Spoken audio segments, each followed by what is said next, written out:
Bonjour, bonjour. Installez-vous bien confortablement, prenez votre thé, on va parler de ces nouveautés de la rentrée, j'achète ou j'achète pas. Ça fait des semaines que j'attends avec impatience les nouvelles collections chez Sephora au printemps, aux Galeries Lafayette. Je crois que j'y suis allée quasiment 3 fois par semaine depuis les 3 dernières semaines pour découvrir un petit peu toutes ces nouveautés au fur et à mesure du temps qui passait, pour pouvoir les swatcher sur moi, les découvrir en magasin avant de les acheter. Et ce que je vous propose aujourd'hui, c'est vous faire part des nouveautés qui ont retenu mon attention parce qu'on soit on entend beaucoup parler d'elles, soit elles ont fait le buzz, et auquel cas je vous dirai si oui ou non je les achète. Allez, on commence tout d'abord par les fonds de teint. L'une des premières nouveautés, c'est le fond de teint Saint Laurent qui vient de sortir, qui s'appelle le fond de teint haute couvrance longue tenue. Ce fond de teint a la même promesse que le Power Fabric d'Armani ou tout simplement le fond de teint remarquable de Marc Jacobs. C'est un fond de teint qui est épais, qui est très couvrant et qui apporte énormément de lumière à la peau. Je suis allée le swatcher puisque Tati, une de mes vlogueuses préférées, trouvait que c'était un des meilleurs fonds de teint de toute la planète. Et autant vous dire que j'étais extrêmement déçue. Pourquoi? Parce que d'abord c'est trop épais. Sur ma peau, quand c'est trop épais, ça fait dégueulasse. Voilà, j'y peux rien. J'ai une peau, quand on commence à mettre de la matière dessus, ça se voit particulièrement.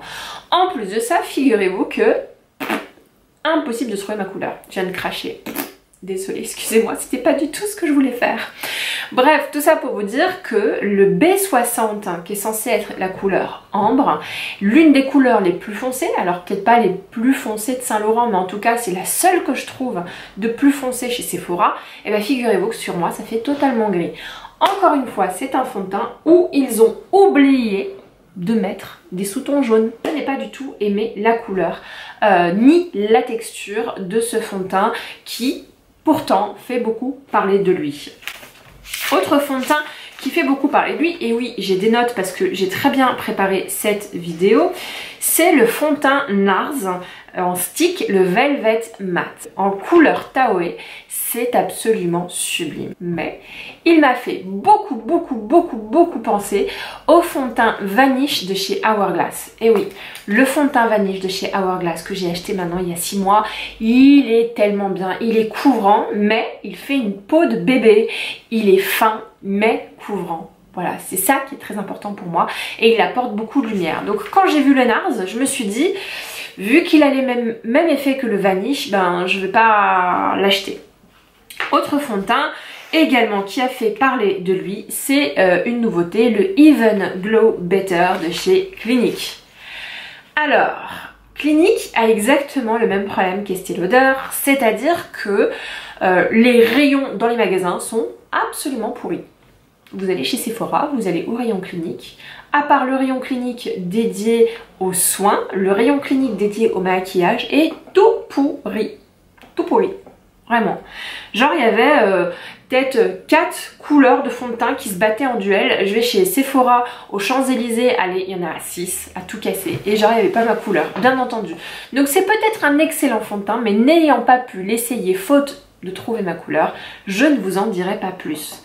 Autre fond de teint qui pour le coup me donnait mais vraiment envie, et je pense que je l'achèterai mais en ligne, c'est le fond de teint Double Wear Water Plus d'Estée Lauder.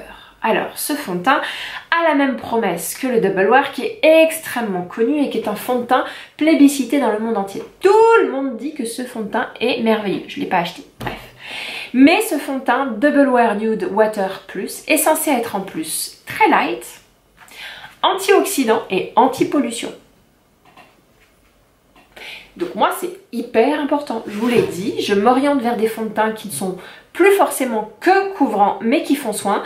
Donc la promesse qui était derrière le Double Wear Water Plus m'enchantait vraiment. Donc j'ai fait quelques petites recherches.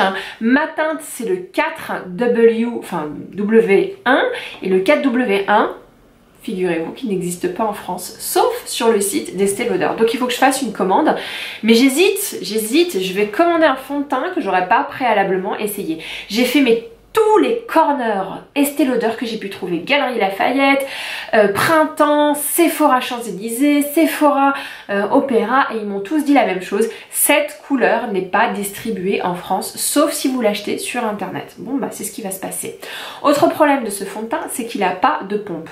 Mais si vous l'achetez sur le site internet pour 5 € de plus, il vous propose une pompe. Ça fait cher la pompe, mais c'est à réfléchir. Voilà un petit peu pour les fonds de teint.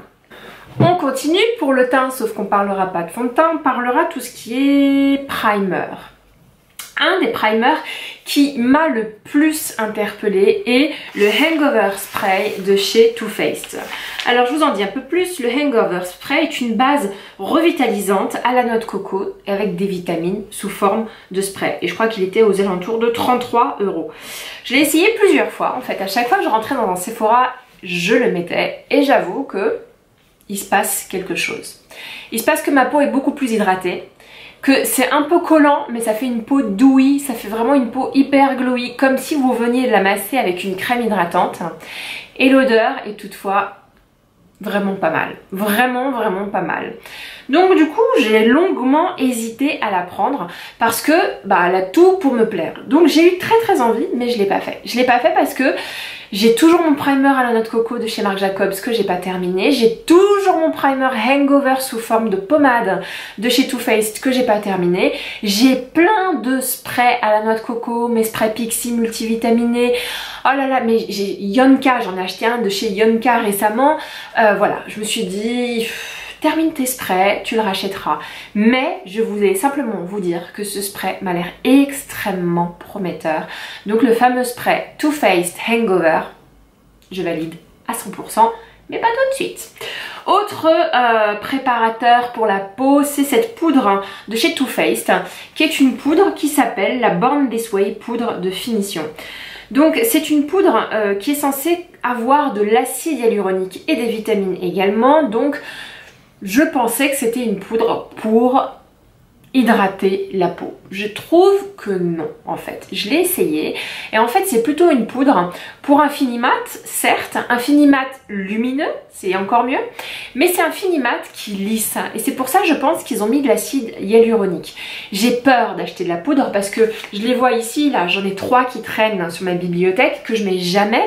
Ma poudre Kate Von D, ma poudre Laura Mercier, mais vraiment je les mets pas parce que je prends 15 ans dans la tronche et en plus j'ai la peau sèche, ça boit toute l'eau de ma peau et ensuite ça fait plein de ridules, c'est horrible, ça me fait des zones de sécheresse. Donc du coup, comme il n'y avait pas écrit hydratant dessus, c'était pas écrit en gros, je me suis dit, t'affole pas ma chérie, tant que t'as pas vu quelques vlogueuses l'utiliser, ne l'utilise pas. Et en plus, il y a d'autres poudres qui me font de l'œil. Il y a celle de CoverFX, que tout le monde dit être hydratante. J'en ai vu une autre hydratante, celle de Charlotte Tilbury, une poudre fixatrice compacte qui apparemment il y a de la cire à l'intérieur, donc ça permet vraiment de pas assécher la peau. Bref, il y en a quelques-unes. Celle de Smashbox, ils en ont une chez Smashbox il y a écrit noir sur blanc qu'elle est hydratante. Ouh, j'ai eu du mal à parler, excusez-moi. Je vais prendre un petit peu de café avec ma petite tasse hérisson. Bref, tout ça pour mettre ma tasse hérisson bien en avant. Je l'adore, elle est trop mignonne, regardez. Tout ça pour vous dire que sur celle de Smashbox, il y a vraiment écrit en gros hydratant. Donc quitte à en acheter une, peut-être que ce sera celle-ci ou la CoverFX, mais pas celle de Too Faced. C'est pas assez écrit que c'est hydratant, donc je me méfie. Autre primer qui m'a vraiment donné envie, c'est celui de Smashbox. C'est un primer hydratant qui n'existe pas en France, ou qui n'est pas encore sorti en France, c'est ce qu'on va se dire. Bref, là pareil, les vlogueuses américaines ne tarissent pas d'éloges à son propos. Elles disent que vraiment c'est un primer hyper agréable à utiliser. Je l'achèterai en son temps parce que comme je vous l'ai dit tout à l'heure, j'en ai beaucoup trop à utiliser, que j'ai déjà acheté et que j'ai pas laissé pourrir dans mon vanity, ce n'est pas possible. Ensuite, quelque chose de très intéressant. Autant je ne me poudre pas le visage, autant avant d'appliquer un fard à paupières, je me poudre la paupière. Et oui, parce qu'en me poudrant la paupière, qu'est-ce qui se passe? Eh ben, ça permet au fard à paupières de mieux glisser et du coup, c'est mieux, comment dire, ça se blende beaucoup mieux, c'est beaucoup plus blendable comme elles disent les américaines. Ça s'estompe mieux quand vous mettez du fard. Désolée, je vous remontre en même temps. Quand vous mettez du fard par-dessus une paupière poudrée, eh ben, vous pouvez mieux travailler la matière et c'est beaucoup plus facile. En parlant de ça, Sephora a sorti ce mini machin. Voilà, ça s'appelle le Sephora Beauty Amplifier. Ils ont la même en grand pour le visage que je n'utiliserai certainement pas, mais en petit, celle-ci est dédiée à la paupière. Et oui, c'est une poudre à paupières. C'est une super bonne idée. Et du coup, comme vous le voyez, c'est une nouveauté que j'ai achetée. Autre primer qui m'a beaucoup plu, c'est celui de Marc Jacobs à la noix de coco. Ce n'est pas un primer pour le visage, c'est un primer pour les yeux. Il se présente de cette façon-là. Et il sent, bon, la noix de coco. Un petit peu, la noix de coco. Bon allez, on va vous le mettre un petit peu, on va le swatcher. C'est un primer qui a une couleur, donc du coup que vous pouvez vraiment mettre sur vos paupières pour pouvoir fixer le maquillage. Et il sent bien la noix de coco. Ça sent mais délicieusement bon ce machin. Bref. Et bien figurez-vous que je n'ai pas acheté ça pour mes paupières. J'ai acheté ça pour le dessous de mon contour des yeux. J'ai vu une vidéo de Wayne Goss, qui est un super vlogueur, mais incroyable, et qui dit que l'un des meilleurs moyens pour faire tenir son anti-cerne sans le poudrer, ce serait de mettre un primer contour des yeux. Et il mettait celui-là en disant qu'il était super bien et qu'en même temps c'était hydratant, ça formait une barrière de protection pour éviter que la poudre ne vienne prendre toute l'eau qu'il y a sous votre œil. Voilà, donc je ne l'ai pas acheté parce que j'ai déjà ceux d'Urban Decay, je crois que j'en ai une de chez Smashbox, je crois que j'en ai une autre de chez NARS. En termes de primer, enfin un autre de chez NARS, en termes de primer pour les paupières, j'ai déjà tout ce qu'il me faut. Celui-là, je ne l'ai pas acheté pour mes paupières, je l'ai acheté pour ici. Et oui, ça va être topissime, je suis hyper contente d'avoir mis la main là-dessus. On va parler maintenant de tout ce qui est bronzer, highlighter ou tout simplement blush. Alors une des marques qui est une nouveauté, qui est sortie je crois mi-juillet ou mi-août, mais qui fait quand même partie pour moi de l'actu de la rentrée, c'est la vente sur sephora.com, sephora.fr pardon, de la marque Hourglass. Pour celles qui me suivent déjà depuis un certain temps, vous savez que je vais 2 à 3 fois par an à Londres et qu'à chaque fois j'achète plein de produits de cette marque que j'adore. Et j'en ai vraiment déjà pas mal chez Hourglass. J'ai ce bronzer qui est absolument sublime. J'ai ce blush, regardez-moi ça, qui est absolument encore plus sublime. J'ai encore une poudre pour le visage qui est l'une des seules poudres que je supporte. Et j'ai encore un autre truc, mais je vous en ferai la surprise dans une vidéo dédiée spéciale à Hourglass. Pour moi, c'est un événement majeur. C'est une marque que j'attendais depuis tellement longtemps, beaucoup plus que Fenty d'ailleurs, parce que en ce moment le gros buzz c'est la marque de Rihanna, mais moi vraiment je préfère dans mon cœur cette marque qui fait juste une peau de dingue avec des produits d'extrême qualité. Donc voilà, j'ai pas en dire plus là maintenant, tout simplement parce que je consacrerai une vidéo à la marque Hourglass.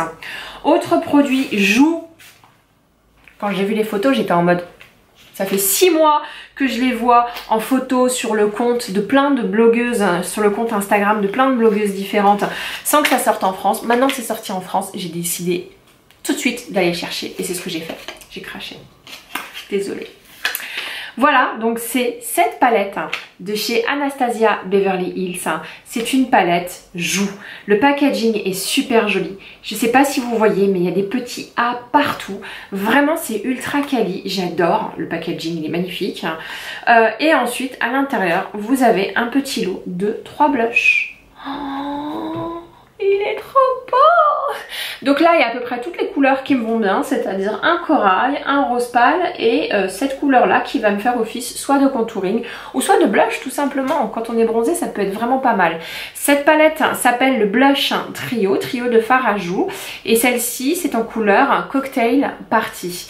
Je crois qu'il y en avait une qui s'appelait Swimming Pool, un truc comme ça, mais genre piscine, qui me tentait énormément. Bref, j'ai failli toutes les prendre. C'était hyper dur de faire un choix, mais c'est celle-ci que j'ai prise. Donc ça pour moi, c'est THE palette de fard à joues qui me tentait énormément et qui fait partie de ces nouveautés de la rentrée. Autre palette de fard à joues qui fait partie de ces nouveautés de la rentrée chez Clarins. Quand je l'ai vue, j'étais en mode... Oh, surtout que je la voyais pas. Hein, en vrai, je la voyais pas, je passais devant, je passais devant, je passais devant. Et en fait, j'ai vu une vidéo de Lily Peebles, qui est une vlogueuse anglaise que j'adore. Salut Lily, si tu me connais pas, peut-être que tu me connais maintenant. Lily Peebles qui en a parlé. Et du coup, ça m'a donné envie d'aller dans le magasin et de le swatcher. Je vous le montre. Packaging très très joli, doré, hein, très classique. Et si je l'ouvre, ça donne quoi? Ça donne ça. Hop, voilà. Bon, vous allez dire c'est un rose. Mais oui, mais c'est un rose gold. C'est un rose or. Non mais le machin, non mais attendez. Je me suis dit que je vais pas swatcher quoi que ce soit. Mais en fait, si, je suis obligée de vous swatcher quand même 2-3 trucs. Je vous montre. J'ai plus rien là? Si, c'est bon là. Hop, hop, hop, hop, hop. Regardez-moi ça. Non mais, j'espère que vous voyez. Ce truc là est d'une subtilité hors norme, d'une délicatesse hein, et d'une légèreté absolument sublime. Voilà, ça sur les joues. C'est juste magnifique. Donc j'ai craqué quand je l'ai vu, j'ai fait ok, il me la faut. C'est une très très belle palette. Autre nouveauté, c'était la palette. Je vais vous dire le nom. C'est la palette Huda Beauty 3D Highlighter Palette. C'est la deuxième palette de highlighter qu'a sorti Huda Beauty et qui se compose de plusieurs couleurs dont un violet. Donc vous voyez un peu la photo là tout de suite. Disons que je l'ai swatché et que je l'ai trouvé très très bien. Mais je me suis dit, qu'est-ce que je vais faire de ce violet? Est-ce que vraiment je suis le genre de personne à mettre du violet? Moi alors pas du tout. Pas du tout. En revanche, la petite qui était à côté sur le rayon, bah, c'était la palette 3D Highlighter, la normale. En couleur dorée je crois. Palette, bah, je l'ai devant moi là, je vais vous la sortir. Celle-ci. Celle où il n'y a pas de violet, celle où on a à peu près des couleurs normales. Regardez-moi ça. C'est pas magnifique? Donc je sais, ça fait pas partie des nouveautés, d'accord? C'est sorti cet été, un petit peu même avant cet été, je crois au mois de juin, quelque chose comme ça. Mais je n'ai pas osé l'acheter au début parce que je me suis dit que c'était peut-être un petit peu too much.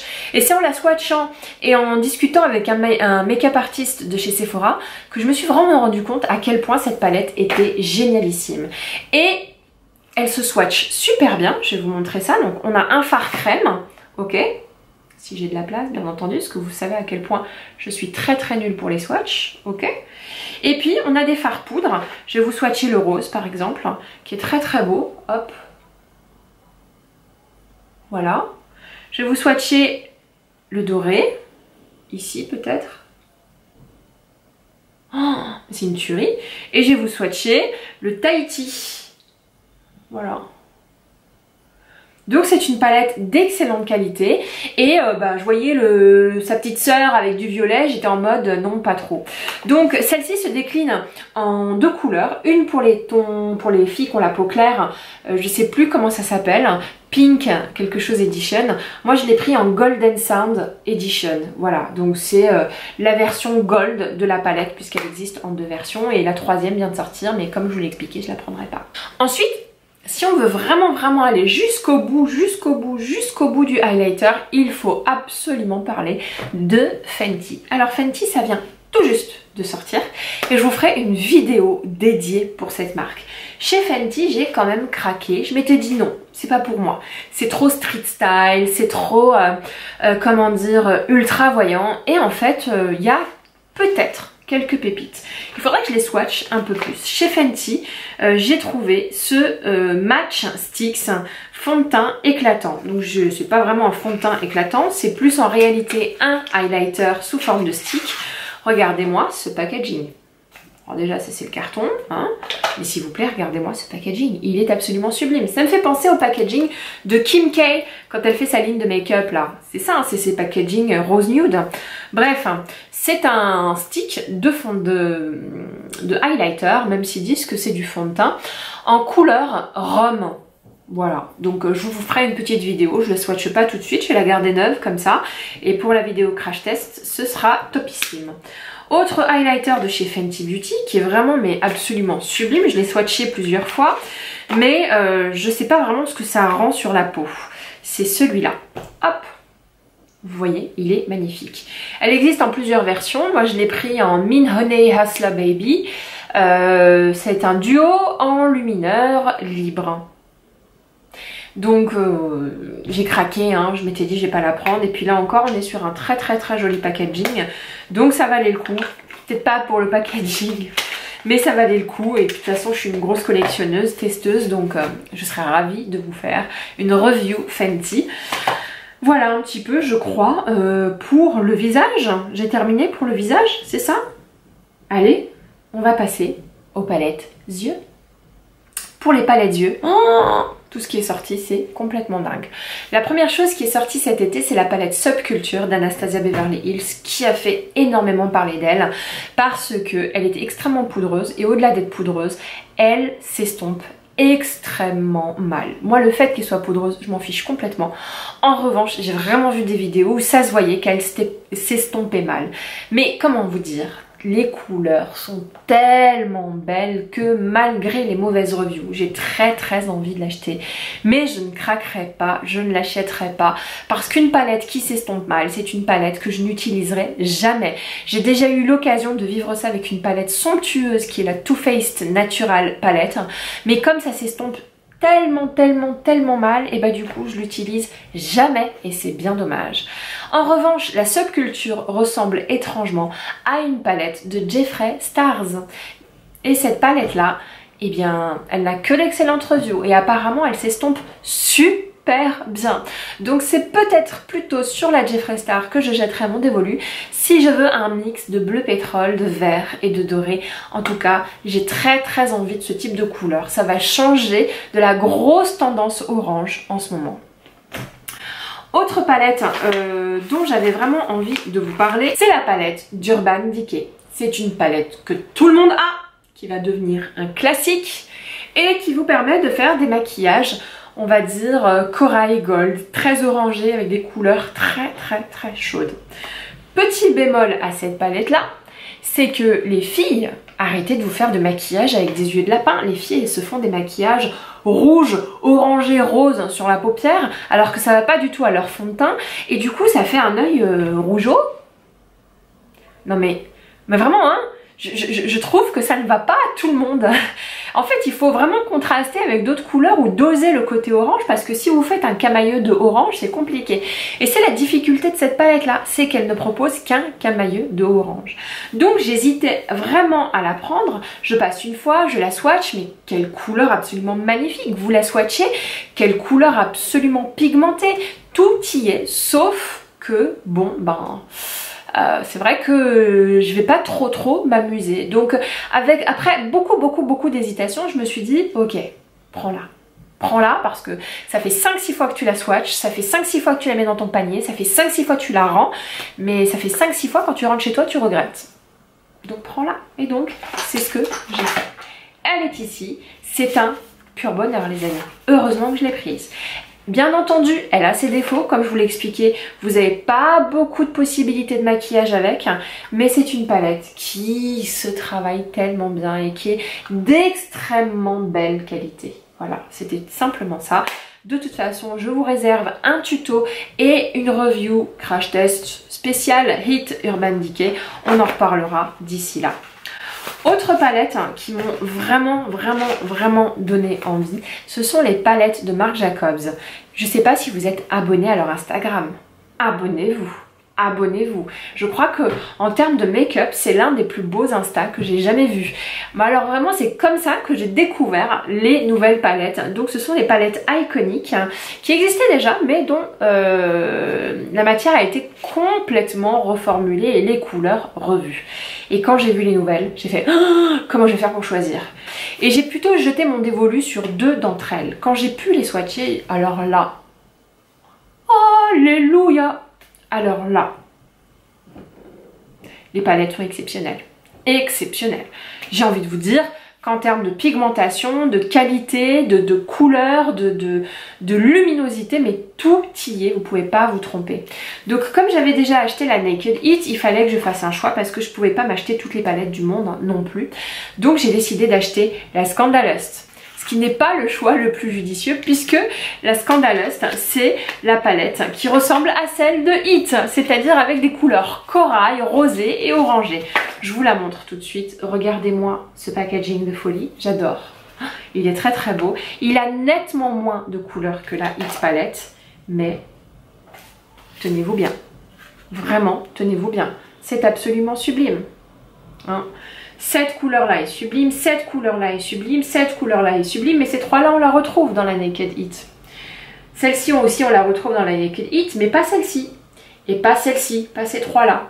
Donc du coup, c'est vrai que, bon, j'ai peut-être pas fait le choix le plus judicieux, mais j'ai écouté mon cœur. Et je pense que le mois prochain, je vais me prendre la Glambition, qui est la couleur, la palette de couleur marron et doré, qui est une palette un peu plus neutre et un peu plus pour tous les jours. Voilà, qui est assez standard, mais la qualité des fards est tellement belle et les couleurs sont tellement bien choisies que je pourrais pas résister. Autre palette que j'ai vue qui est la Too Faced, qui s'appelle la Glitter Bomb. Donc vous pouvez la voir ici, c'est une palette glitterée, une palette de paillettes, une palette paillettes. Et oui, avec deux couleurs sur les côtés qui servent de base, une base blanche et une base noire. Et tout le reste, ce sont des couleurs extrêmement pailletées. Écoutez, je suis allée à swatcher et j'ai pas du tout aimé. J'ai trouvé que c'était des couleurs, comment dire, un peu sèches, c'était des matières sèches, pardon. C'est pas beurré. Et donc du coup, quand vous l'appliquez, ça vous fait plein de fallout. Donc ça veut dire plein de paillettes qui s'en vont et qui se mettent partout sur vous. C'est assez... comment dire, crunchy, je sais pas comment vous expliquer ça, mais on a des gros morceaux de paillettes, c'est pas uniforme, ça va pas s'estomper parfaitement, voilà. Et j'ai trouvé que les couleurs, c'était un choix absolument nul. Pour moi, il manque un vrai beau doré, un vrai bronze, un vrai vert kaki, c'était que des couleurs que je mettrais quasiment jamais. Je pense que c'est une palette qui s'utilise en complément d'autres, donc qui s'utilise pas à elle toute seule. Toujours dans les palettes, je voulais vous parler de deux d'entre elles qui ne sont toujours pas sorties en France et je suis sur les dents, vraiment j'attends que ça. L'une de ces palettes, c'est la nouvelle palette Kate Von D, donc c'est la même que la Shade and Light, j'espère que vous la connaissez, je vous mets l'image. Donc une palette plutôt de ton neutre à utiliser tous les jours avec quasiment que des marrons. Et ben vous avez la même pardon, qui se décline en version shimmer, donc pas pailleté, mais il faudrait que je trouve un mot français pour shimmer, grosso modo shimmery, donc satiné, on va dire légèrement métallisé. Donc je l'ai jamais swatché, je ne sais pas du tout ce que ça donne, j'ai pas beaucoup vu de reviews, donc c'est peut-être une mauvaise nouvelle. Dans tous les cas, j'ai très hâte qu'elle arrive juste pour pouvoir la swatcher, et si vraiment elle est vraiment bien, ben je vais la prendre tout de suite et je vais vous en parler. Autre palette aussi toujours pas sortie, mais qu'on peut déjà se procurer via Cult Beauty, mais il faut juste faire partie d'une longue liste d'attente, c'est la nouvelle palette Desert, je sais plus quoi, de chez Huda Beauty. Je vous la mets en photo, je vous remets le nom parce que je l'ai pas en tête là comme ça, mais c'est une palette, je trouve, qui me donne envie et pas du tout envie. Qui me donne envie parce que j'ai beaucoup aimé la première palette d'Huda Beauty, j'ai trouvé que c'était novateur, que c'était différent et qu'il y avait moyen de s'amuser. On aime ou on n'aime pas les couleurs, c'est vrai qu'elles tranchent énormément et qu'elles font des looks ouf, quand même assez imposant à la Huda quoi. Mais d'un autre côté, la nouvelle palette je trouve lui ressemble un peu, on est resté dans le même genre avec les mêmes genres de textures, les mêmes genres de couleurs. J'ai l'impression qu'il y a encore beaucoup de rose, voilà.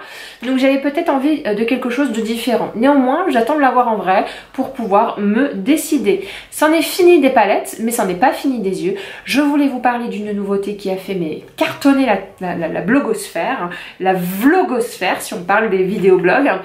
C'est le mascara Paradise de chez L'Oréal.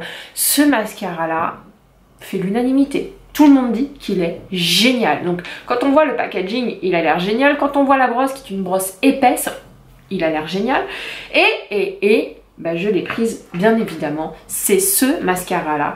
Donc j'ai gardé le paquet pour que vous puissiez voir. Il est enfin apparu au Beauty Monop et ça se trouve ça fait longtemps qu'il existe à Paris mais j'arrivais pas à le retrouver. Et voilà, donc il est super bien. Vous allez bientôt avoir une petite review crash test là-dessus. Mais la brosse est bien épaisse et c'est celui que je porte. On va pas en dire plus. Du coup, L'Oréal a sorti aussi cet objet pour les sourcils. Je le trouve hyper sympa. C'est tout simplement un peu comme le brow machin là de chez Benefit. Vous prenez ça, là c'est une pâte à l'intérieur, je l'ai pas encore ouvert. Vous prenez la pâte avec le pinceau et puis vous appliquez sur le sourcil. Écoutez, moi ça m'a l'air très bien.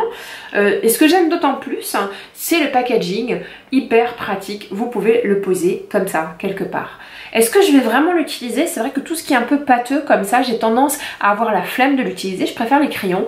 Mais je me suis dit que peut-être ça allait vachement plus me donner envie que celui de Anastasia Beverly Hills. Moi je l'ai pris en couleur.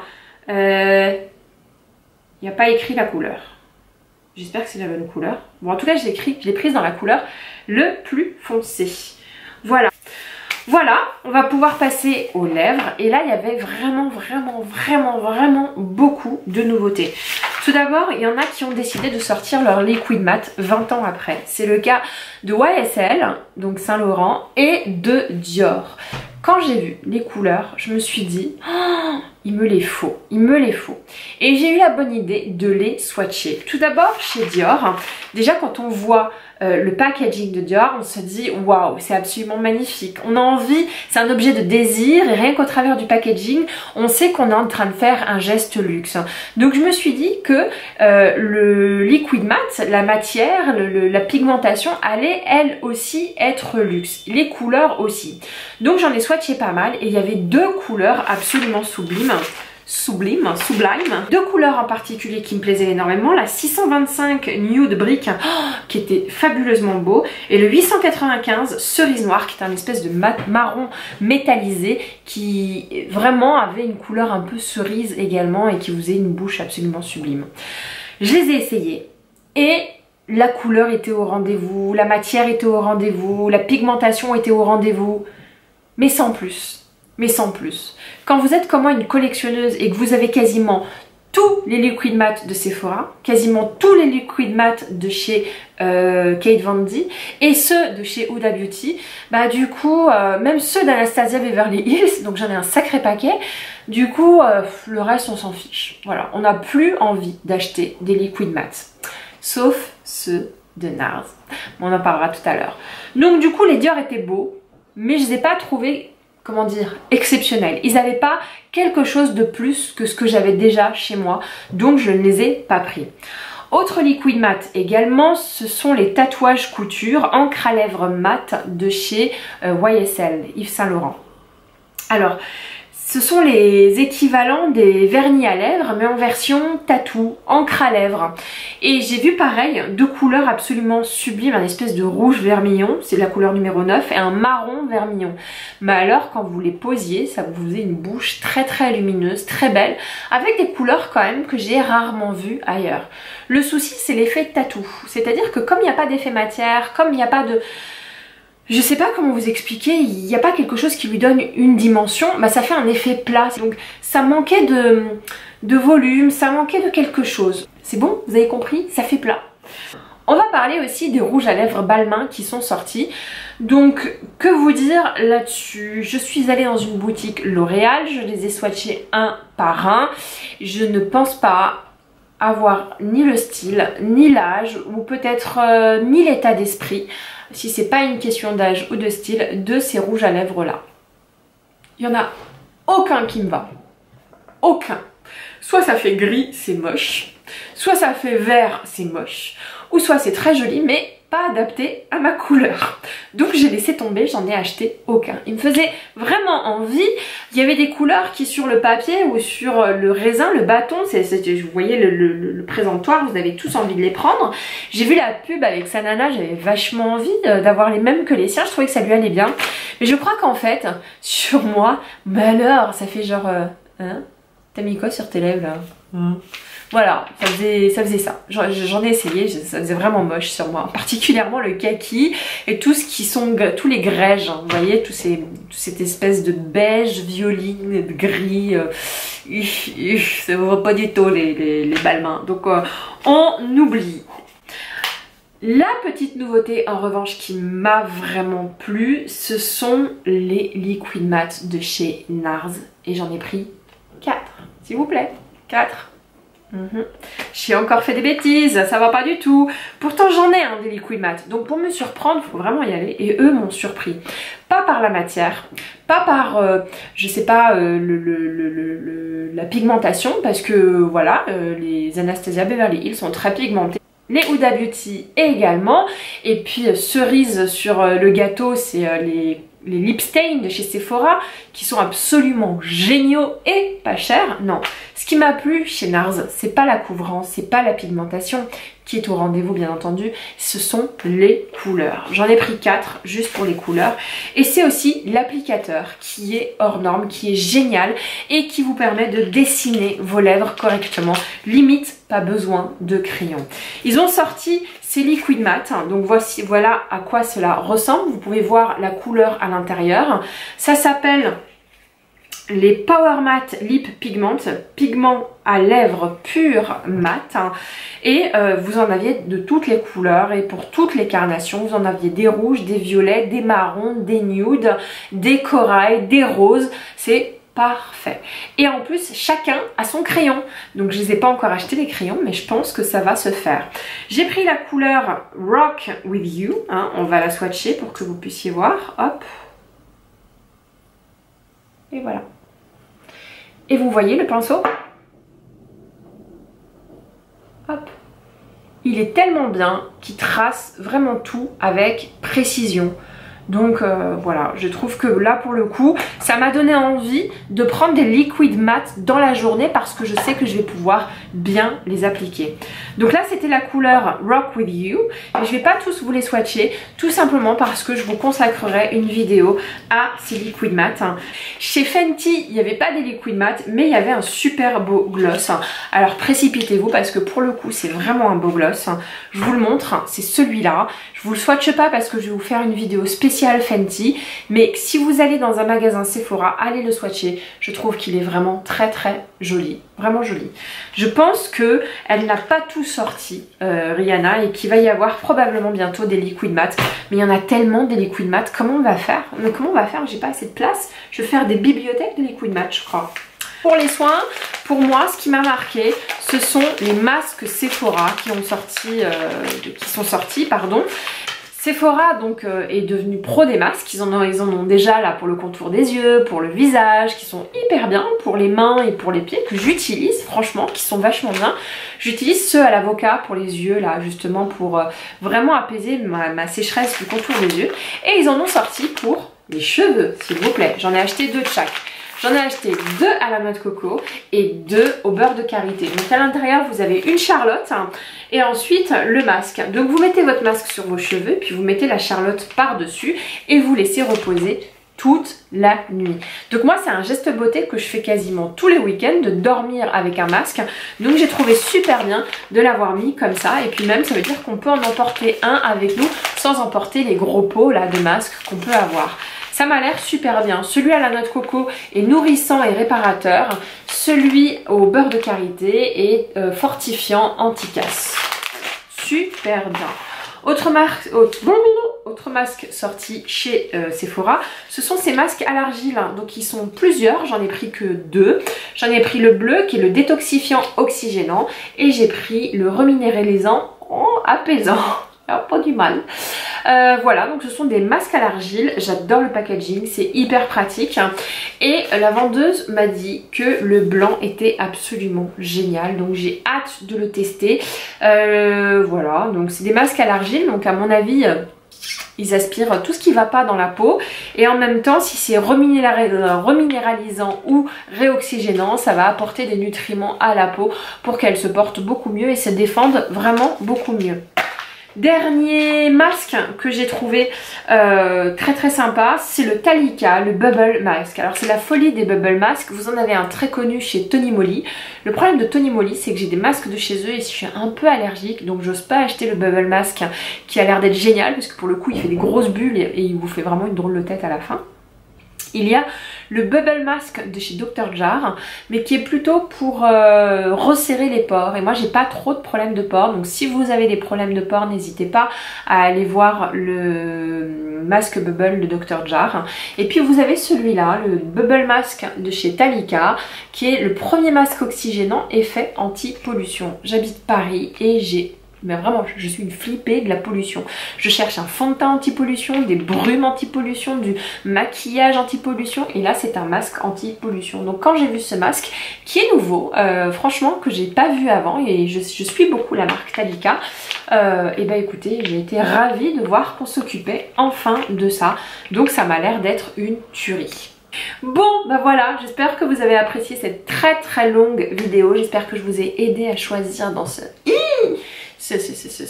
labyrinthe et cette montagne de nouveautés. Et c'est pas fini parce que je crois que l'automne va être salé en nouveautés. Donc je serai là pour tous vos commentaires. Si vous avez aimé cette vidéo, n'hésitez pas à mettre un petit like. Si vous avez envie de retrouver ma petite tête, n'hésitez pas à vous abonner. Je serai ravie de vous retrouver chaque semaine. Bisous bisous.